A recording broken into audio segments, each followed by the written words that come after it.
I do see a lot of new faces here. I see a lot of familiar faces here. Who's here is this is your first Body Signals workshop? Raise your hands. Very good. And who here has never been to the office before? Guests. Where are my guests? We got a few of you here. So we do every single month. We put on a different workshop. We pick a different body signal or a symptom that we commonly see in the office, and we talk about it.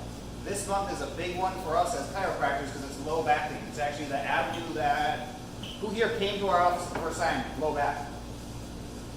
Yeah, there's a lot of you here. And it's honestly the first exposure I have for a lot of people as they come in and their back is hurting them. And then as they're getting their treatment to fix their back problems, they realize that there's a lot more to chiropractic than just correcting their back pain. So every single month we pick a different symptom, like I was saying, and we talk about it. And ultimately, as I'm going through today, it's a lot more fun for me, and it's a lot more, you guys get a lot more out of it if you guys are engaged, okay? So all I want you to do is, I ask that you think as quickly, not necessarily that you think like I do, but I'm going to present you a lot of information. Some of it might be a little bit counter to stuff that maybe you grew up thinking. And all I want you to guys do is think, okay? Can I get a commitment to that? Yeah. Everybody raise your hands. So, all right, let's get into it. So low back pain. A lot of different issues deal with it, stem from the low back. We have things like low back pain, tightness in the muscle, overall lack of range of motion, sciatica, shooting pains. A lot of times when we get people with low back issues, they get things like bowel dysfunction, they get sexual dysfunction. There's a lot of things that stem with that low back. And ultimately, I want to be very, very pragmatic about how I approach this workshop. So I want to keep it as simple as I can. Talk about things that we need to continue doing or start doing, things that we need to slow down or stop doing, and ultimately things that we need to avoid doing completely. So let's talk a little bit about anatomy. This is ultimately the lumbar spine. That's the low back, okay? When we're talking about the low back, there are ultimately 5 segments. Right through there. Between all the segments, there's what's called a disc, which is a really complex organ that's designed as a spacer and also to self-absorb some of the impact in between those segments. Next slide, this is the disc, and this is a disc that's unfortunately herniating. So who here follows the Facebook feed? Saw the Facebook Live videos where I talked about the jelly donut? Anybody see that one? So the disc, that's my favorite way to describe it. It's not a great analogy in the terms of jelly donuts are not healthy, but think of a jelly donut, okay? You have the cake outside, that's the fibrous part of the disc. It's a lot of strong crisscrossing fibers, think like tendons, and then there's a jelly inside. It's called the nucleus propulsa, and that's allows us to have motion in there. And a lot of times what happens is we get weakening in the outer structures, the cake part of the disc as it were, and that jelly wants to squirt out where that weakening is. And we have a lot of people that we treat with disc issues in the office that either the disc is bulging out where that's weakened, or it's gotten worse, it's completely torn and now that jelly's squirting out into that space. Or maybe it's even gotten worse and it's squirting out and floating around in there, and that's often, unfortunately, a surgical consult right there. So, sciatica, this is one of the most common things we see in the office when somebody has a disc bulge. Where do we experience sciatica? Yeah, you feel like you went from the butt cheek on down, right? You guys know where the problem actually starts, where those nerves start? Up higher. So right up in through here. L4, if we go back, that's where those nerves start. And it has multiple nerve roots that pick up as it goes down that all meander together to form that sciatic nerve. So, has anybody been driving on a street? Like I used to go to school in Davenport, Iowa, where you're driving on one street and all of a sudden the name of the street's different. You didn't turn or anything like that? Yeah. So that's kind of how the nervous system works. We call it sciatica because as the nerve gets to this point where it exits off in the notch in your pelvis, right in that lower butt cheek area, that's the sciatic notch. All the nerves that meander together to form that big thick nerve that goes down your legs, those are typically the culprits when we have somebody with sciatica, and it's all that insult that adds up to that nerve that gets to that butt cheek that really is what they're feeling. So x-rays, this is what a normal lumbar spine should look like on an x-ray. We have a curve in there, over here so you guys can see it. We have nice wide open spaces in the back where the nerve roots exit off. And then we get people like this, where you have the spaces in between the bones are getting thinner. We have the spaces behind the bones where the nerves exit off the spinal cord and supply everything in the body are getting compromised. And I like to describe it like this. Picture your spinal cords running down your spinal canal. At every level, it exits off through a nerve opening. If that opening starts getting smaller, what happens to that nerve root? What happens to that nerve? It's pinched and irritated, right? Inflammation. And it's not often so much like the nerve itself is being pinched to the point like I'm pinching my finger right now. It takes about the weight of a dime on the back of your hand to stop nerve flow by up to 50%. And when we look at something like this, you see that nice big opening? We think that there's all that space, but there's a lot of crisscrossing tendons, ligaments, muscle fibers and stuff that's taking up that real estate too. So when those nerves get compromised, we tend to feel it. And it's like putting a dam in a river. When you put pressure on a nerve, it affects everything that nerve goes to supply. And sometimes it's a case of maybe I have some irritation as that nerve's exiting off from the spine. And maybe as it goes down, say my arm, I get some irritation in the shoulder. And as it continues to go down my arm, I get some irritation in the elbow. And I add all that up, and the next thing you know, I'm diagnosed with carpal tunnel syndrome because all of my symptoms are in my finger. But the little insults as we go down that nerve, putting multiple dams in the river, maybe not enough to completely obstruct the nerve flow. You add all those insults and we have big symptoms down there. And then we go and address the issue at the carpal tunnel.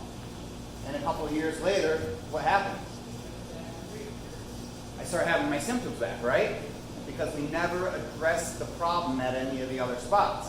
Well, that's how we're working an arm. Same thing goes on with what goes on into the bottom half of you. So the nerves exit off in that low back pelvic area. They can get impinged by some of the muscles in the butt.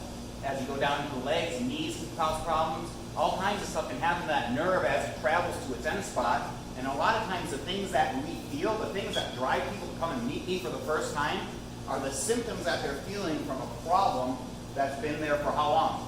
Years. Long time, right? So, and this is an MRI. You can see these dark spots back here. That's where that disc has actually herniated and pushed into that nerve space where the spinal cord is, and that's what causes pressure on those nerves. So we have lots of different symptoms that we see stemming from the low back. And ultimately, we have some options as far as how we treat them. So some of the more traditional options, who's ever been told to put the hot pack on it? Hot pack and rest. Why is that often not a good idea, especially if you just flared it up? Right. Why does it make it worse? Healing wrong, yeah, that's good. So what happens when I've got a hot low back? I'm inflamed, right? What does heat do to inflammation? It makes it worse. Who here has come to the office and we're always telling you to do what? Especially if you have soreness. Put ice on it, because we want to help draw the inflammation off. And then we're going to talk a little bit later about how proper motion is really important for those wrist health.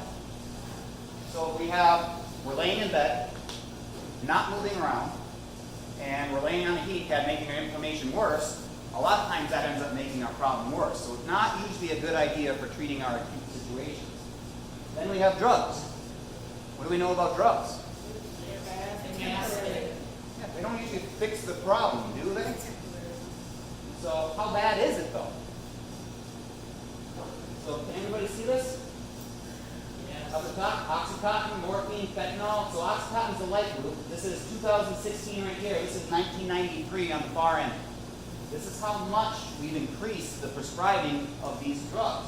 All of them are going up. The only ones that aren't so much are the hydromorphone and fentanyl are still pretty low up, but even those have, that looks like over double, triple. So we have a lot of prescriptions that we're giving to people that aren't really fixing the problem. At best, what are they doing? Covers up the symptoms. So say I've got a severe problem in my low back. Now I've taken my drugs and I've numbed up my body's way of telling me, hey Eric, you've got a problem. And then I go out and say I decide to go in and clean my yard, get all the sticks and everything, burn them all. And what am I potentially doing even though I can't feel it? Yeah, making the problem worse. So it's becoming, here's a breakdown of all the U.S. and the places that we have the most prescriptions. So a lot of it's down south. Unfortunately, Michigan, we're in the orange category up in here. So you see that through that, like, I think they call that the Rust Belt, don't they? Industrial spot. Yeah. And then we have all over, but it's all over the country. We're having this opioid crisis. And in fact, 40 people die every day. Every day day from a legal prescription overdose. There are enough prescribed pills taken to medicate every single person in America around the clock for a month. And that was back in 2010. And if you look at that graph here, 2010 follows something around here, it's probably gotten better or has gotten worse. Exactly. And I'm sure some of you have heard about it in the news. Oh, here's legal drugs versus illegal drugs. So down here on the bottom, this dark blue line is cocaine, this lighter blue line is heroin. This top line, legal medications. And look at that. So we have this war on drugs, right? But who should we really be addressing the issue with? Well, the doctors, the pharmaceutical companies. Because I don't want to blame the doctors, because doctors are out there, they're doing what they're trained to do to try to help people. And I believe in my heart of hearts that all doctors, or the majority of doctors, have their patient's best interest in mind. But when you're given certain tools to work with, when your tools are what we saw back on this slide here, that's the mode you treat with. Whereas me as a chiropractor, what do I tend to look at? The spine, right? And the nerves, to make sure those are functioning like they're supposed to. So, and we see it all over the national news now. We talk about this opioid crisis. And what are we going to do about it? Because it is a big problem. It's one of the biggest problems facing society today. So then we have physical therapy. I know I put it in the allopathic group, but it's not truly allopathic. It's more of a complementary therapy. So physical therapy. If I've got a joint out of alignment, can I stretch it back into place? Can I do an exercise to get it back into place? Well, it takes an outside force relative to that bone to get that bone realigned. Now, I'm not bashing physical therapists too, because they're a great profession. There is definitely a time and place for them. And a lot of times when we're doing what we're doing in our office, and we're coordinating that with a physical therapist, so they have attenuated, they're being attended as they're doing their exercises, they get the best of both worlds. And then you throw in some massage and things like that, you tend to get a lot better results when you start to take from all the shelves and incorporate it into something so they work synergistically together, versus I'm just going to do this, I'm just going to do that. But unfortunately, historically, physical therapists and chiropractors, there's still a lot of this going on. And I see the barriers breaking down over time, but we want to make sure that we're doing everything that we can to help approach a problem from as many angles as we can. And we have steroids. Who here has had steroid injection before? So yeah, we've had several of them. So what are you guys' opinions? How do they work? So covering up the problem, okay. Did you get relief? A little bit. Yeah, that's probably the most common story. I've been practicing for a little over 6 years now. I've heard a lot of, there's always three stories. Either they think it's the best thing ever, fix the problem, and really it's covered up the problem, but they get lasting relief long enough to last until the next injection. I get a lot of people that say, didn't help me at all. It was wasting my time, or maybe I got like 10 minutes of relief. More often than not, I see people say, yeah, it helped, it made me feel better, but it wore off way before. And how often can you get those steroid injections? Every 3 weeks. Yeah, well, that's an aggressive regimen. Sometimes they're talking about every 3 months, every 6 months. A lot of times the relief's not lasting long enough to get them to that next injection, and that's the problem we see with that. Then we have pain management, which what does pain management typically incorporate? A lot of the stuff we just talked about. Then we have surgery. Let's talk about surgery a little bit. Does this look a good time to anybody? Yeah. Now don't get me wrong, there are definitely times that surgery is necessary. There are cases where there's no other options. My personal philosophy, if I was going under knife, if I was facing having something like that done, I would like to try everything on God's green earth possible to avoid going there, knowing I could go there as a last resort if I absolutely had to. Because what happens if we do that, or we do that, and it doesn't work? It just, we can't go back. They do it again. If you're lucky, they might be able to try to take those screws off. A lot of times they get that stuff in there and they can't even take it out anymore. It's like, well, you're one of the ones that just didn't work for it. We just actually had a gentleman come into the office recently, 2 failed back surgeries. They did something like this, and then they put the cage in. They did the screws and the pins, and then they put the cage in. He still has horrible back pain. He didn't come to see me for the back pain. He's got a lot of neck issues now too, because nothing's moving down here, and it's starting to affect the other regions of the spine. And that's what he said. He's like, I'm not worried about you getting this. I've been living with this forever, and it's never going to go away because they failed the surgery. And what's the success rate of these surgeries? Do you guys know? It's like flip a coin. It's a little better than flip a coin now. They have gotten a little bit more sophisticated over the years, but it's like literally flip a coin. Who really wants to take that kind of chance with it? So some important questions we should be asking if we're faced with these kind of decisions, or the loved ones you know are faced with these decisions. First is, what are the risks involved? What are the costs involved? Unfortunately, a lot of insurances cover surgeries and stuff better than some of the alternative stuff. There's things that can actually fix a problem without resorting to that kind of stuff. What are my expected outcomes? Ask if there's people that you can actually interview that have had the surgery with the provider. And if I was facing doing something like that personally, or with somebody I cared about, I wouldn't just go to anybody. I would make sure I'm going to the person that this is all they do. They're like one of the top in the country type things. Doesn't matter where I have to travel to. Because imagine, you're having that stuff put into your spine. You don't want somebody that's just out of school doing it, right? And I know they got to learn somewhere, but I don't want them learning on me. And I don't want them learning on somebody I care about. What are the other options? What does the research say, and what are the other options? Because a lot of times there are other options. And I can't tell you guys how many times I've had somebody that's either been told never to see a chiropractor, or they've been told that you're facing surgery, and they came and saw us fortunately first, and gave us a try, and that are still living without some of these horrible changes that they've had to do to some people. So here's a survey. This is based off pain, okay? This is what people report as far as just symptom-based. It's not anything to do with actually getting in there and correcting problems or anything like that. Medications, 58% of people in a blind survey said that the medications help with pain. Of course the medications help with pain, right? You numb something up. I mean, if I was hurting and someone gave me a handful of Vicodin and a shot of Jack Daniels, I'd walk out the door feeling like $1 million, right? But did I really fix the problem? No. Chiropractic, 54%. Maybe not quite as effective as the drugs for covering up the pain, but actually maybe trying to fix the problem, which, would you agree that's better? I think it's better.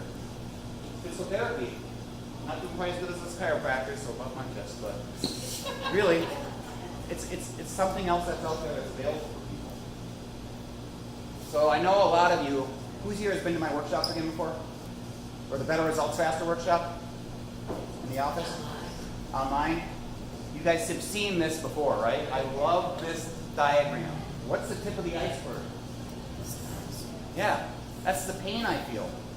What's the problem? Everything down below. Does anybody know where I'm going with this? Who's been to enough of these that they could fill this in for me? I know you could. I know you don't want to. Okay, I won't make you do it.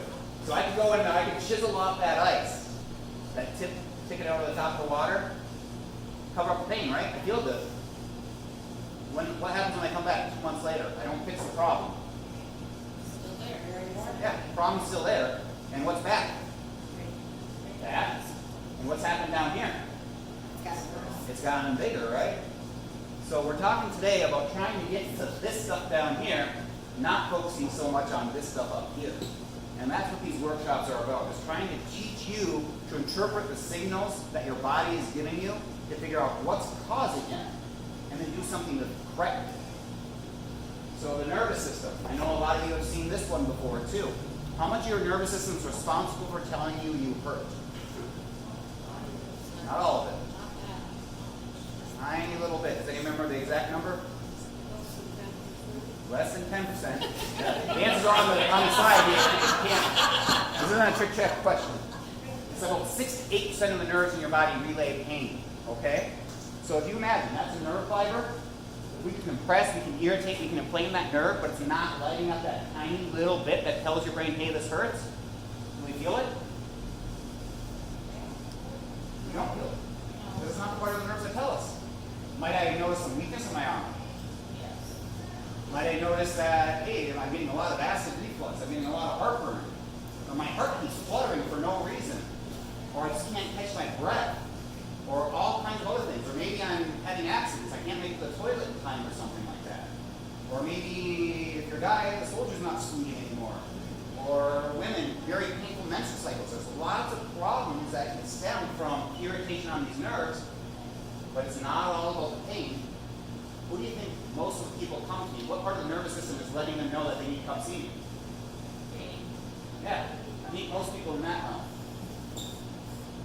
want to try to get people thinking about their symptoms and their health care differently so we can address the problem before it becomes a big problem. The wellness continuum. So this is the wellness continuum. We all exist on here at some point. Over here we have premature death. Over here we have optimal health and function.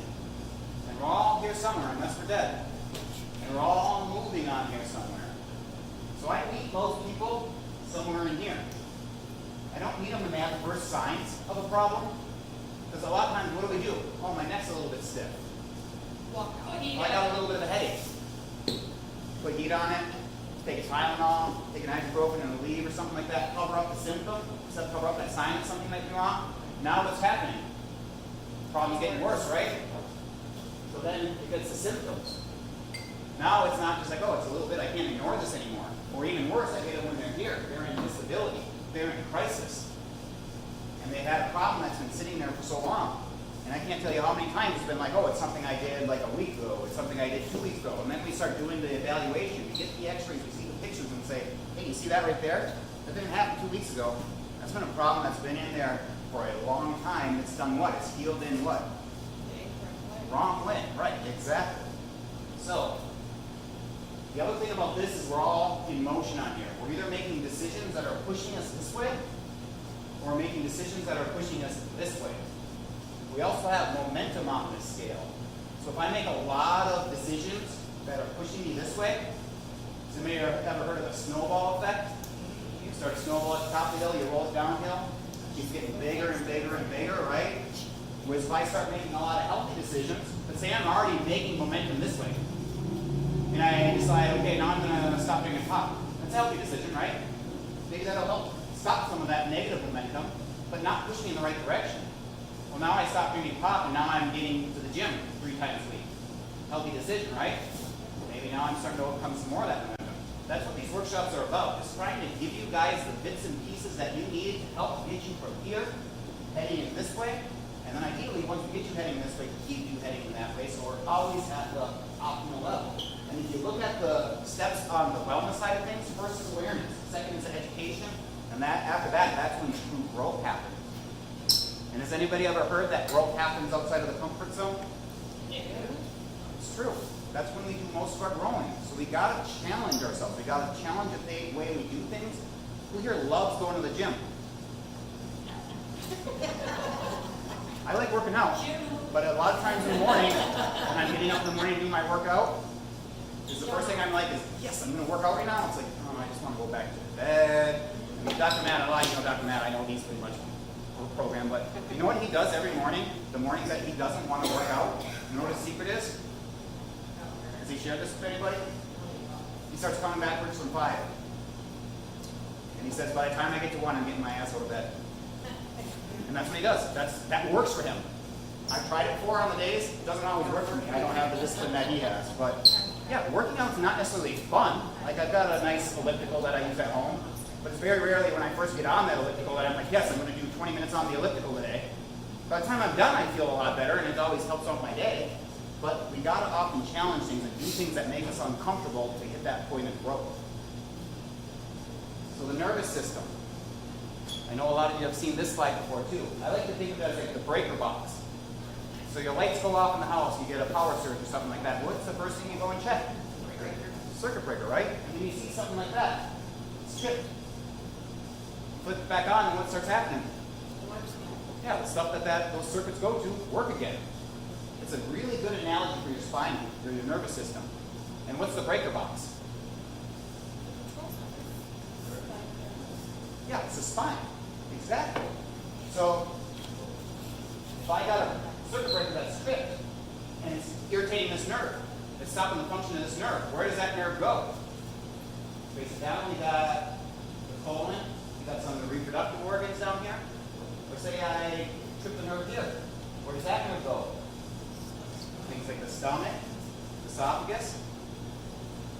Trip the nerve up here. Where does those nerves go? Things like the hearts and the lungs. So it's a really good analogy for how that little irritation at the source of where that nerve comes from your central nervous system can cause a lot of problems. And ultimately, when we have irritation That's a stressor on the body. What does stress do to us? Kills us. Well, it doesn't necessarily kill us. Stress is a good thing sometimes. Stress causes physiological changes in our body, okay? So let's think of it as, I'm being attacked by a bear in the woods analogy, okay? I'm being attacked by a bear in the woods. What's my body want me to do? What's my brain want me to do? Survive, right? So I'm either going to run. What if I can't run away? What do I got to do? Maybe play dead. I don't know if does that actually work? Lay down. That's what they say to do. Yeah, I don't know. Curl up with a fetal position. I'm going for fighting. I either got to fight for my life or I've got to run for my life. Okay? So if I'm gonna fight a bear now, God forbid I have to fight a bear. What does my body need? It wants my blood pumping hard, right? It wants to get the blood to my muscles so my muscles have lots of oxygen and food and everything to function right. So my blood pressure spikes. My heart rate goes up, pumping that blood harder. I get more muscle tone. My digestion goes down. So if I just got done eating Thanksgiving dinner, well, guess what my body's not worried about doing right then and there? It's not worried about digesting, because if I survive a bear attack, it'll worry about turkey dinner later. Reproduction goes down. I shouldn't be thinking about reproducing if I'm fighting for my life with a bear. All this stuff happens to your anxiety. Your immune system actually goes down. Does that make sense? Why does that make sense? You're not fighting this. Exactly. If I say I was sick, say I'm fighting the cold, and I'm like, oh crap, I'm being attacked by my body. My brain's like, hey, you don't have to worry about the cold right now. You got to worry about the bear that's trying to kill you. If you survive the bear attack, we'll fight the cold another day. My blood sugar goes up because my insulin is down-regulated. That's giving me more food available for my muscles to use. All this stuff happens. Now let's take the bear out of the situation and say I have stress. Say I'm driving home and I'm speeding and I'm not paying attention and I'm talking on my cell phone and then I see some flashing lights behind me. What happens to my body? It tenses. Everything in here. That's a stress, right? Now what's the problem with society today? What do we all have on a daily basis? Stress. Raise your hand if your life is stressful. Raise your hand if your life is more stressful than it was last year. Wave them in the air if you think it's going to be more stressful next year than it is this year. Life is getting stressful. More and more stressful, unnaturally stressful. When I do exams on people, does anyone remember me telling you about the adrenal area? The area that goes to things that sit on top of the kidneys, the stress organ? And what do I say? Does anyone remember? Literally 90+% of people, I find something going on here. Even kids, even little kids these days, because life is unnaturally stressful. We're always fighting that bear. So now I'm always in the state of this. My body never has that chance to come down, and that's when things really start to break down. So we've got to set some basic ground rules to change how we think about our health. So first is your body designed to be healthy or sick?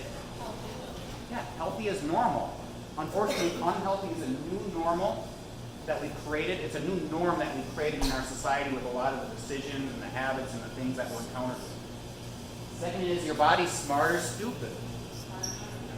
Crazy smart, right? Think about everything that's going on inside of each and every one of you right this second. The hearts that are beating, the lungs that are breathing, the fact that you can understand what I'm saying. There's a lot going on in your body. Your bodies are amazingly smart, and they're an amazing gift that we've all been given. The nervous system controls everything in that body. So when that little baby, when the sperm and the egg cell unite together, what's the first organ that starts to form inside that little baby forming? It's your brain, followed by your spinal cord. Then everything starts to branch off from that spinal cord and it starts forming some of these other organs. So it's calling the shots from day one.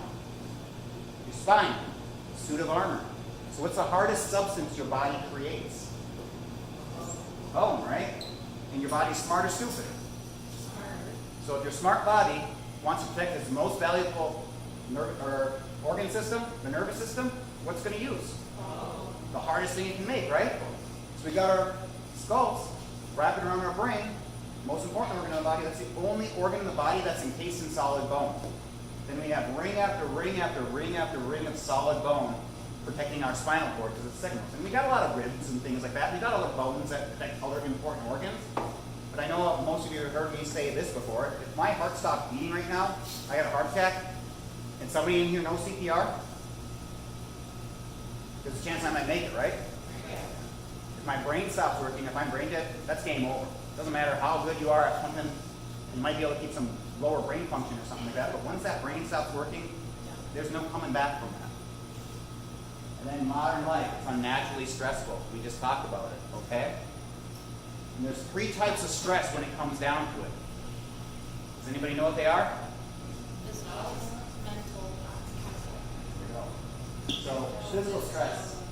There's really 2 types of physical stress. There's the macro traumas and there's the micro traumas. So most people think of the macro traumas, like I fell down the stairs, I got in a car accident, those kind of things, I slipped and I fell, I had a shovel in snow and I threw my back out, that kind of thing. This is the more insidious of the 2. The micro traumas, especially with kids these days. You walk down the street, you watch the kids watching home from school and stuff like that, what are they all doing? This kind of a thing. And then what do they do when they get home? Look on their phone. Play on their phones, play on their video games, play on their tablets, all that kind of stuff. It's becoming a phenomenon that we call technic. It's from all the people doing this all day long. And we're seeing the neck curve. That should be a nice backward shaped C curve with the forward part of the C facing the throat and the backward part facing the back. We're seeing them backwards. Things like headaches, ADHD, lots and lots of problems are accompanying what we're seeing with what's going on with kids' spines these days. Has anybody ever heard this one? Sitting is the new smoking. I was actually just reading an interesting article today that was kind of attacking that idea because they're trying to take the stance of smoking is definitely really bad for you. And I actually had a guy at the airport, I think, yeah, you remember the guy that I was talking about sitting is the new smoking? He said, so if I quit sitting, I can keep smoking, right? And I was like, well, I wouldn't recommend it. But that was what that article's issue with calling sitting the new smoking. But there are a lot of studies that show the amount of sitting we do, especially people that are having a desk job, it's having the same health effects in terms of decreasing life expectancy and affecting and increasing incidence of chronic diseases as being obese or smoking. Sit to stand up desk. We're going to talk about that in a minute. Segueing me away nicely. So subluxation. And we all say that word. I want us to get comfortable saying this word. Subluxation. What is it? It's misaligned cement of What's that? the vertebrae. Misaligned. Yeah. So it starts. We get the joint misaligned. It's really a complex. It's not as simple as just a bone being stuck out of place. We get the joint misaligned. And now there's soft tissue damage. Think back to this thing, the jelly donut with the jelly squirting out the side. We got soft tissue damage. Now there's inflammation. Inflammation causes nerve irritation. What does your body do when it has an irritated nerve? What's the first line of defense? Tightens up the muscle. One of you are about to come up and punch me in the stomach. I know you've heard me say this one before too. What would I do? Flex my gut, right? Why am I doing that? Yeah, my brain's trying to protect my body. So when I have irritation in the joint of the spine, my brain says, okay, I don't know what's going on there, but I know something's not right. It says, all you paraspinal muscles, lock it down, don't let it move, protect it. So we get that muscle spasming, we get that pain. Now we've got the joint stuck out of place, and there's a loss of inhibition, which is a big fancy word for moving. So discs, your discs is a really complex word, but they don't get good blood supply. What gives the disc all the nutrients it needs? Nope. That's the goal. Motion, movement, diffusion. So if I took a drop of food coloring and I put it in my glass of water and I just put it on the table and I let it sit there, eventually what will happen?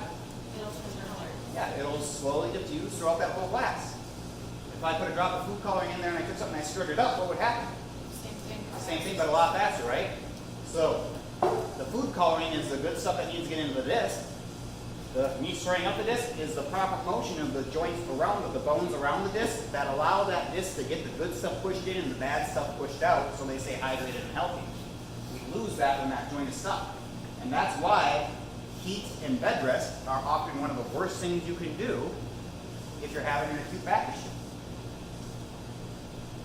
I like this one, the movement deficiency syndrome. That's what a subluxation is, okay? Stress response. We don't have to walk through all that again, but when we have subluxation, what happens? Is that a stress? It's a stress, right? What happens when I have stress? Whether it's a bear, whether it's a police pulling me over, or it's a subluxation. Your body shuts down. All that stuff starts happening, yeah. Things start not working right. And again, how much of your nervous system is responsible for pain? Less than 10% of it. It's about 6 to 8% of it.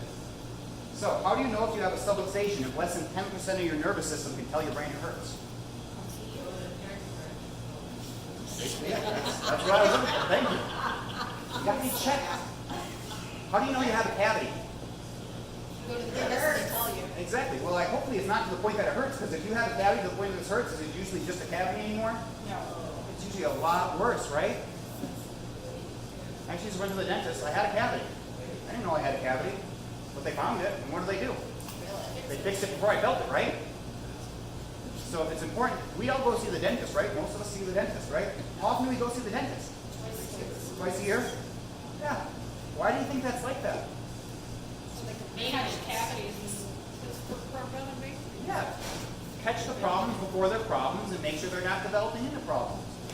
So how many people never see a chiropractor until they're walking in like this? Majority of people. You know what? There's a coincidental stat. How much of your nervous system is responsible for pain? 6 to 8%. About how much? Only about 6 to 8%.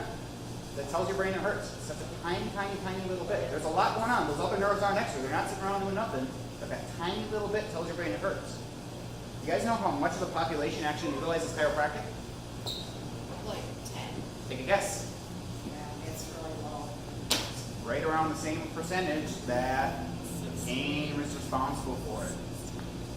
Yep. That's why we do these workshops. We're trying to change the healthcare system. We have what we call a healthcare system, but it's really more of a what? A sick care system, right? How's the traditional model will go? We wait till we have a problem, then what do? We go see the doctor. What does the doctor do? He gives us medications or surgery that don't necessarily fix the problem. Next thing you know, I have another problem.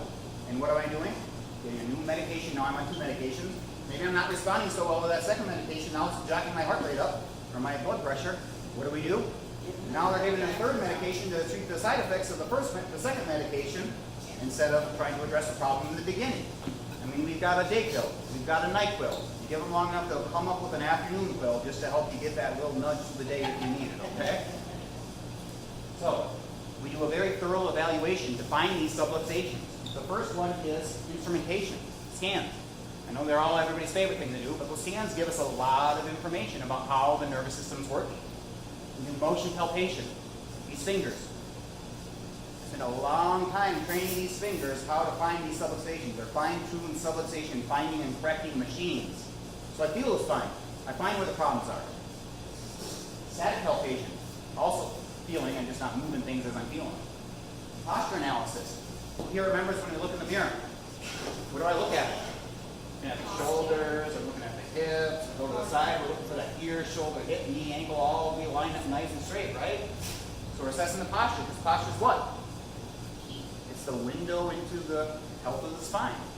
So now we have abnormal posture, what do we do next? X-ray.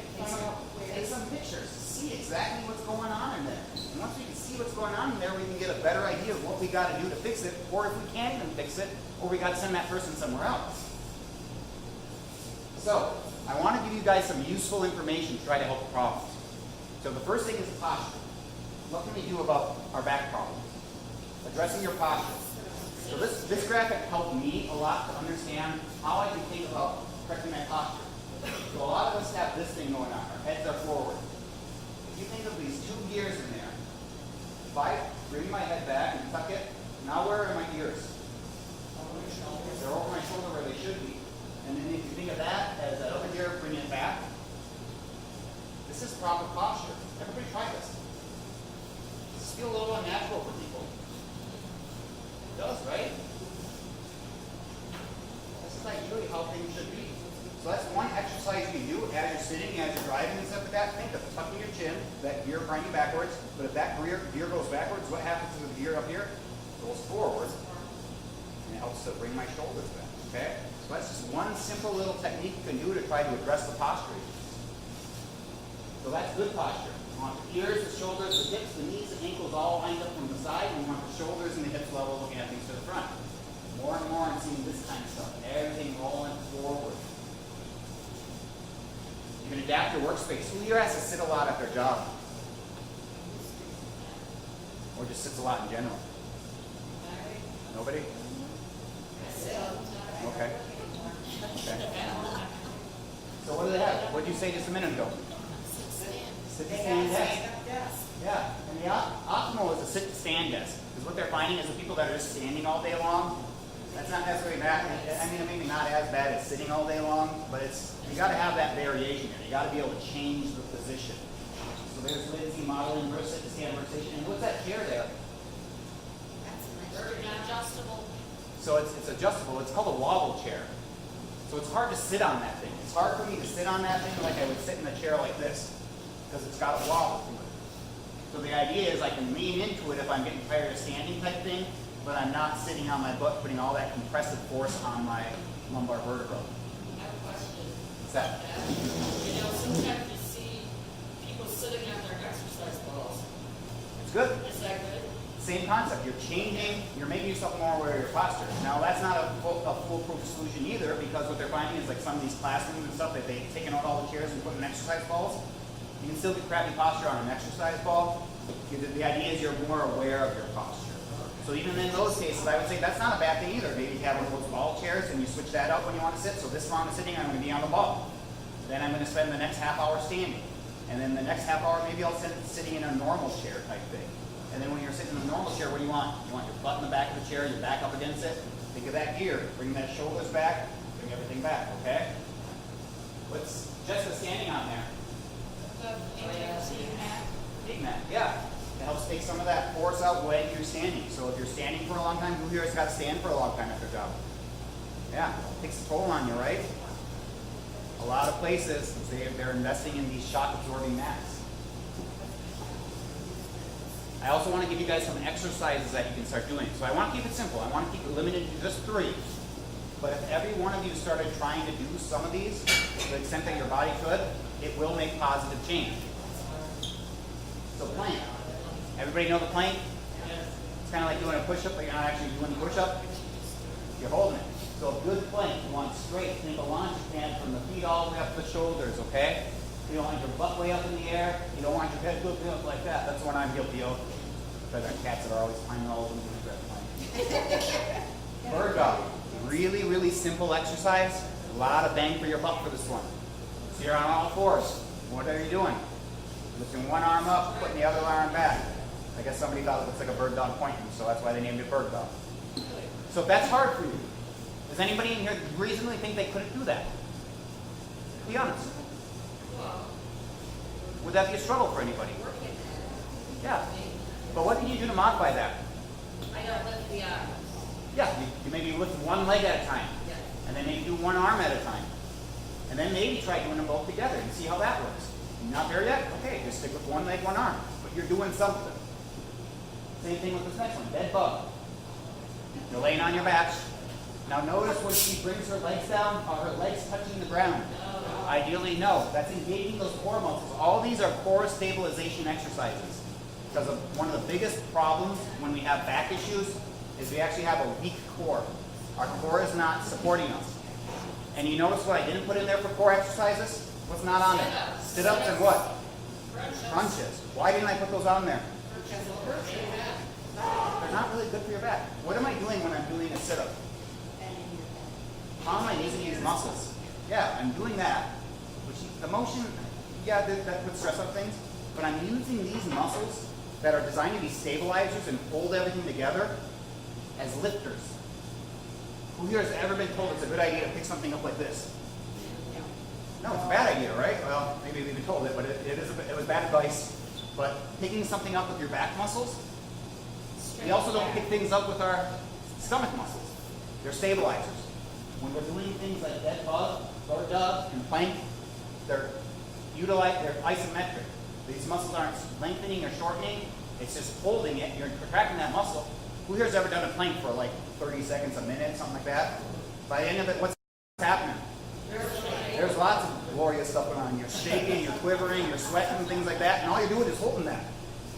Because you're using those muscles. You're burning a lot of calories just utilizing those core muscles, and you're utilizing them properly. So pretty simple exercise you can start doing. And then a good warm-up and cool-down stretch. Has anybody ever heard of the cat-cow, cat-camel? I like cat-camel. I like cat-camel because it's camel hump. They call it cat-cow in yoga for some reason. Maybe someone looks up, looks like a cow. But all you're doing, you're on all fours, gentle as you inhale, you breathe in, inhale through the nose, breathe out. You get that flexion and you get that extension. Nice and gentle, listening to your body. You're not trying to like jerk your stomach down, touch the floor. You're not trying to touch the ceiling or anything like that. It's not a jerky motion. It's like a nice, smooth, coordinated with the breathing. You don't even have to be out on the floor. You can be in your bed. If it's hard for you to get on and off the floor, don't try getting on the floor and doing that. Just try doing it in your bed. Just get in there. Some gentle stretching as you breathe. Real simple exercise. And you will love these ones. So we've been sitting here for about, I don't know, how long? Okay, everybody stand up. We're going to do the you will love these. I know some of you aren't trained to these. So life extension exercises. Think of them as a Y. You've all done YMCA, village people? Making a Y. So what's a good Y? Palms are facing where? The ceiling? I'm going back and up. About 15, 20 seconds. What's the next one? You will. Make a W. So elbows in the back pocket. Think scraping the backs of the room. Elbows going in your back pocket. Got a W. 15, 20 seconds. You guys feel that? Yeah. What's next? You will love these. Pinch the sides with the elbows. Bring those elbows in. Palms facing the ceiling. Try to bring those hands back as far as you can. Ideally, you're wiggling your fingers. You do not see them in your periphery if you're that flexible. Feel it, right? What's the last one? You will love what? These. Make it a T. So palms still facing the ceiling. Still bringing it in. I know we got a tight space. Make friends with your neighbors. But bring those arms out like that, okay? How often should we do these? You guys remember? Daily. Yeah, daily. Yeah, every couple hours. Damn. Did you get in there? You will love these. Simple, right? Everybody can do that to some extent, right? Now, if your body's talking to you after 5 seconds of doing that, start with 5 seconds. There's no shame in that. Over time, you should notice, yeah, I'm getting 7 seconds, I'm getting 10 seconds, I'm getting 20 seconds. And over time, it'll get easier. But the more you do little things like this, the better off things will be. Videos on the website, right? But those ones are not on the website yet. But if anybody wants PowerPoint slides, talk to Katie, write your information down, we'll forward the PowerPoint slides, okay? Because I see some of you taking pictures, I do want to forward PowerPoint slides, okay? What's the last thing we can do? And everybody can sit back down now. Walking is a good one, yeah. Keeping that motion. Question? Yeah, when you're doing these, aren't you supposed to have your knees bent instead of straight? You can bend your knees some, yeah. That takes some pressure off the knees. Yeah. That's a good call. So what else could we do to correct our low back issues? Keep your appointments. Or what if you never had a chiropractic appointment before? We'll get checked, right? There's Dr. Matt giving me my up yesterday when I was working on this PowerPoint. Stress out. So we always approach the problem like a three-legged stool, okay? The first leg is your adjustments, building in rhythm. Who here has heard that one before? Adjustments build on each other in rhythm. If it was as simple as doing one adjustment, I would do it with one adjustment. But it's not typically that easy, okay? Then it's breaking the bad habits. So what are our bad habits? Slouching, posture stuff. Some of them aren't easy, like smoking. We all agree it's a bad habit, right? Whether we smoke or we don't smoke, I think we can all agree it's a bad habit, right? I don't think I've had anybody try to argue with me in the 6 years I've been practicing that smoking's a bad habit. But maybe what we might not realize is a bad habit is sitting there on my cell phone, like this, all day long. Or sitting with my legs crossed, like this, all the time. Things like that. So let's talk about it. Cross my leg. Why do you do it? It becomes a habit, but you also you feel that little bit of a stretch in there and things like that. It feels good, right? Yeah, you get that stretch in there. But what happens slowly over time that you might not realize is wearing away at these joints. And then the next thing you know, you're bending down, tying your shoe, or you're picking up a piece of paper off the ground, or a pencil, or something like that, and your back goes out. And was it really that pencil on the floor that caused the back to go out, or was the problem that was moving? That was the straw that broke the camel's back. And trust me, I've been a chiropractor for a little over 6 years. I tell people on a weekly, if not daily basis, don't cross your legs. And it cracks me up because I had a patient, this was a while ago now, but I was in the back working on my notes. And the person going back to do the massage, you know how our layout is. And I'm sitting there working on my notes, and all I hear, Dr. Erik.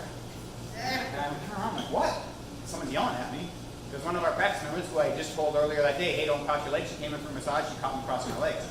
Yeah. I'm guilty of it too. I'm a person too. But every time I catch myself doing it, I correct it, I put it down, put that foot flat on the ground. Then there's exercises to strengthen. So I know some of you at various points in your stage maybe haven't got your stretches and exercises yet, but everybody gets specific, tailored stretches and exercises to match and support the change that we're trying to make with the adjustments, the cracking, and everything we do in our office. But it all starts where?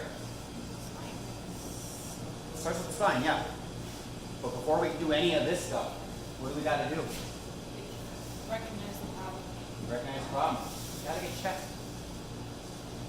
So I want to make an invitation to everybody in this room today. I know we have some guests in here. We want to check you. We want to see if there's anything we can do to help your problem, okay? Now, normally everything we do to figure out what the problem is, all this instrumentation, palpation, exams, scans, x-rays is $290. At these workshops, I know some of you have been here before, we're offering them for $20. Now, there's really two barriers that I often see when I have somebody that's thinking about coming in. First is finance, so I'm taking care of that by making it only $20 today, okay? Second is what? Who's been here before? Time? Not so much time. What is it? Procrastination. Procrastination is a theft of health. So I want to help with that one today too. That $20 offer is only good today. So if you want to take advantage of it, Katie's going to come around at the end before you guys eat your dinner. She's going to see who wants to take advantage. It's $20. The $20 is due today. But if you wake up tomorrow and you said, hey man, that Dr. Eric's right, maybe I should go get my spine check, it's back up to $290, okay? So I do that out of love because I want to spark you guys to take some action. And I know just by the fact that you're all here, I've got a room full of action takers, okay? And if you have a family that you want to get checked, I know some people have taken advantage. In fact, some people are here in this room because they took advantage of the family checkup. Entire family, $35. Extra $15. Check your husband, your wife, your kids, all of them. Because our goal is to help treat and adjust the families to achieve optimal health and empowered living. That's one way we can help to do it, okay? And then a lot of times I get done with these things and I get people that come up to me and they're like, Dr. Eric, I blew it. I should have brought my husband. I should have brought my wife. I should have brought my sister, my brother, whomever. If you guys want to buy an appointment for the person you're thinking about that should be here now, just pay the $20. Give it to them as a gift. If they use it, they use it. If they don't use it, you're out $20. Okay? And the other thing we can do, say you're not willing to risk that $20 on if they'll come in or not, next month, we're having another Body Signals workshop. That one's going to be on weight loss. So getting 15 pounds healthier in 15 days, or 15 weeks.